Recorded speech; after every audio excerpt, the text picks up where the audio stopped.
Bueno, en este caso vamos a ver, terminando este orden de textos que remiten al problema de la crisis de las instituciones, a un filósofo historiador argentino que se llama Ignacio Leuckovics. Él es un filósofo muy importante, y lamentablemente tiene una vida muy breve. Fíjense que él nace en 1961 y muere en el año 2004, justamente el año en el que se publica uno de los libros más importantes de él, escrito junto con su mujer Cristina Corea, que se llama Pensar sin Estado.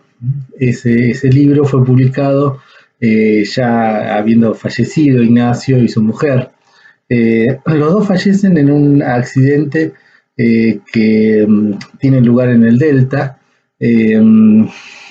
Es un accidente del cual yo no conozco qué ha pasado con ese caso. ¿Sí? Es una lancha que los choca, y ellos dos, tanto Ignacio como Cristina Corea, mueren. Y este libro, Pensar sin Estado, del cual ustedes van a leer un capítulo, ¿sí? Eh, Está hablando justamente del problema que le interesaba a Ignacio, que era el de la subjetividad contemporánea, ¿sí? Hay muchos artículos de él que se pueden consultar en internet. Este libro, Pensar sin Estado, es un libro que a todos los que trabajamos en instituciones educativas nos tiene que interesar, porque justamente está centrándose en la educación, en el problema de la educación. Y si bien no vamos a ver solo un capítulo, no vamos a ver el libro entero. El temario o el porqué de este capítulo tiene que ver con el procesamiento, con el proceso de agotamiento de las instituciones propias del Estado-Nación y las consecuencias que ese agotamiento institucional tiene en la subjetividad, ¿sí? Ese será el problema que le interesa abordar a Ignacio Leuckovics. Justamente vamos a hablar del agotamiento del modelo de lazo social, la falta de vínculo, ¿sí? Que se produce ante este agotamiento de las instituciones, el reemplazo de lo que se llamaría Estado-Nación por el Estado técnico, burocrático, administrativo, y como propuesta, si se quiere, la tarea de producir espacios que subjetiven, ¿sí? Pero no ya como lo hacían los espacios del Estado-Nación, sino de otra manera, ¿sí? Es una propuesta, una línea posible de trabajo, ¿sí? Él comienza citando a un filósofo, a un historiador, ¿sí? Hobsbawm, que dice que el siglo XX es el siglo de la confrontación, de la pelea entre el capital y el trabajo, ¿sí? En cambio, ¿cómo podríamos pensar, ¿sí? Al siglo XXI, ¿sí? Podríamos decir que es el siglo del conflicto entre el capital financiero y los conjuntos sociales o la sociedad. Bueno, él toma esta línea, ¿sí? De trabajo, esta cronología que establece Hobsbawm, y justamente lo que va a analizar es justamente de qué manera el siglo XXI y este conflicto entre el capital financiero y los sujetos sociales se está expresando, ¿sí? Eh, Partimos entonces de la idea, recuerden que el libro se llama Pensar sin Estado, ¿sí? Partimos entonces de una especie de definición que da Leuckovics de Estado, diciendo que la función que tenía el Estado moderno era básicamente la de articular, ¿sí? Articular a la sociedad, ¿sí? El Estado era la suprainstitución, la institución de las instituciones, ¿sí?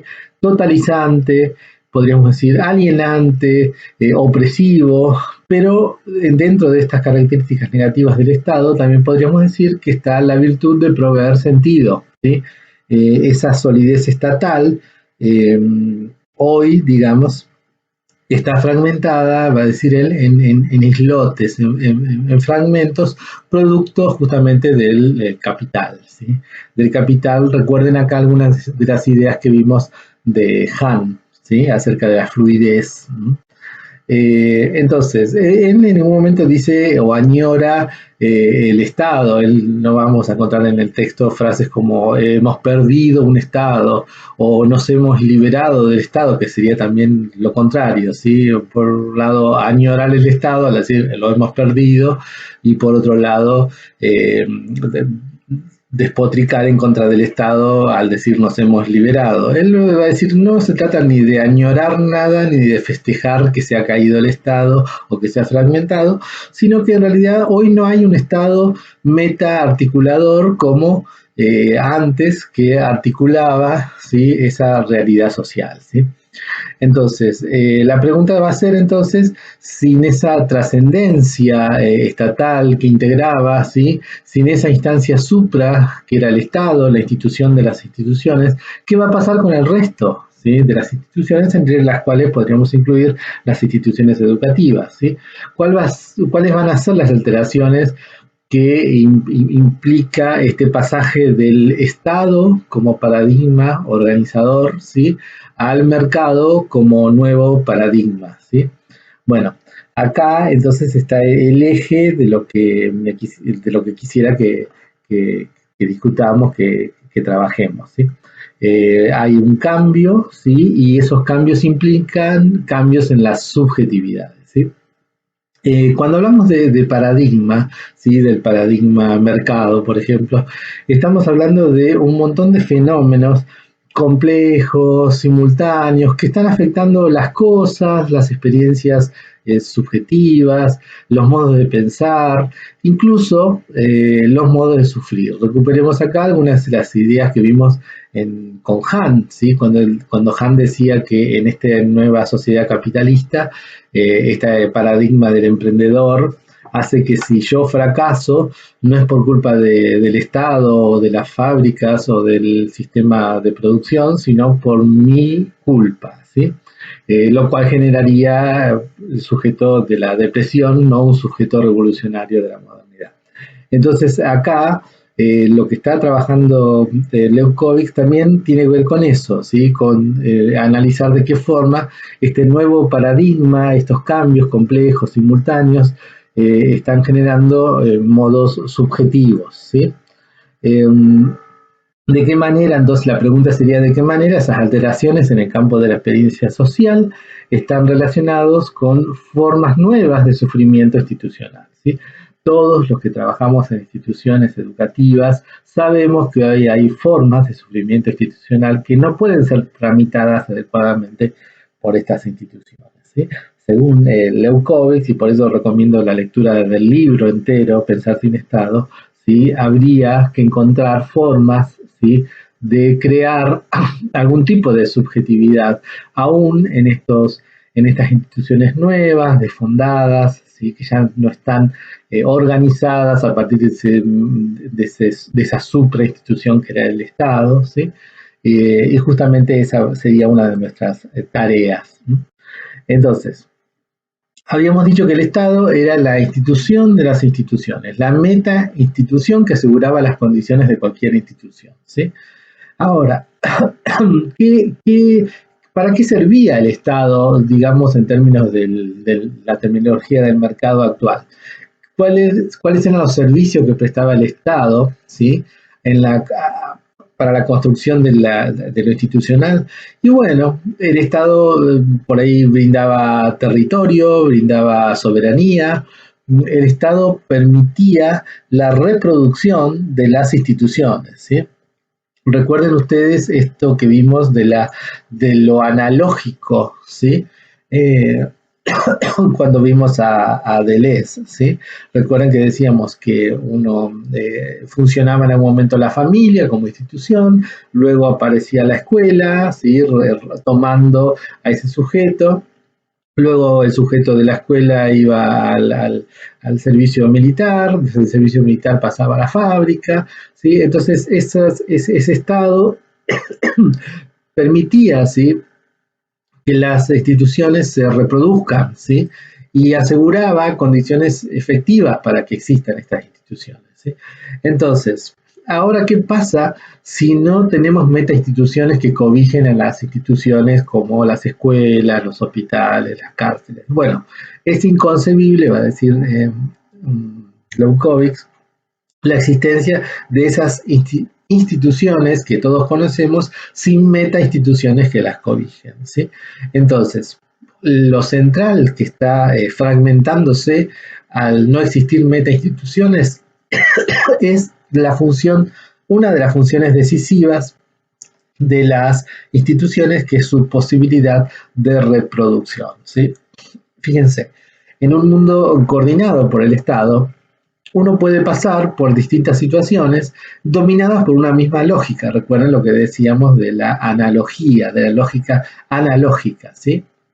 Acá tenemos al sujeto en una institución familia, la fábrica, la oficina, el ejército, el hospital, que son todas instituciones que están funcionando con una misma lógica, en las cuales el sujeto está marcado por esa lógica y puede funcionar adecuadamente, ¿sí? Un sujeto que recibió las marcas de la institución familia ingresa a la escuela, ¿sí? con las marcas subjetivas que le permiten funcionar adecuadamente como alumno, ¿sí? Y lo mismo al ingresar a una fábrica. Uno puede funcionar como trabajador de una fábrica a partir de las marcas que ha dejado la familia o el servicio militar, ¿sí? En la subjetividad, ¿sí? Las marcas que implican las formas de funcionamiento, ¿sí? Entonces, esa función reproductiva de las instituciones ya era una especie de inercia que causaba cierto tipo de sufrimiento, ¿sí? Que no permitía subjetividades, pensamientos disonantes, ¿sí? Operaciones disonantes, porque había una homogeneidad, ¿sí? Había una estabilidad propia de esa estructura, ¿sí? Que está produciendo ese tipo de sociedad, ¿sí? Entonces, el problema, va a decir él, es que sin reproducción ya no tenemos instituciones, ¿sí? Entonces, el Estado, ¿sí? Tendría o obligaba, garantizaba la reproducción, ¿sí? El funcionamiento de esta cadena institucional, ¿sí? El problema es cuando esto se desbarata, ¿sí? Cuando en esa cadena institucional se desfasan, ¿sí? los elementos de esta serie, se produce la ruptura, ¿sí? de esta analogía, de estas marcas, ¿sí? Entonces, vamos a ver, ahora vamos a terminar este video y vamos a seguir en otro, ¿sí? Viendo algunas de las ideas que propone Ignacio Leucovitz, pero vamos a ver que justamente este reconocimiento estatal que le daba identidad a todas las instituciones a partir de los estatutos, de la personería gremial, de los reglamentos, ¿sí? Esto era lo que construía también el suelo estable de las instituciones, ¿sí? Lo que hacía que fuera posible la identidad de las instituciones y la reproducción de las instituciones. Esto justamente está agotado, ¿sí?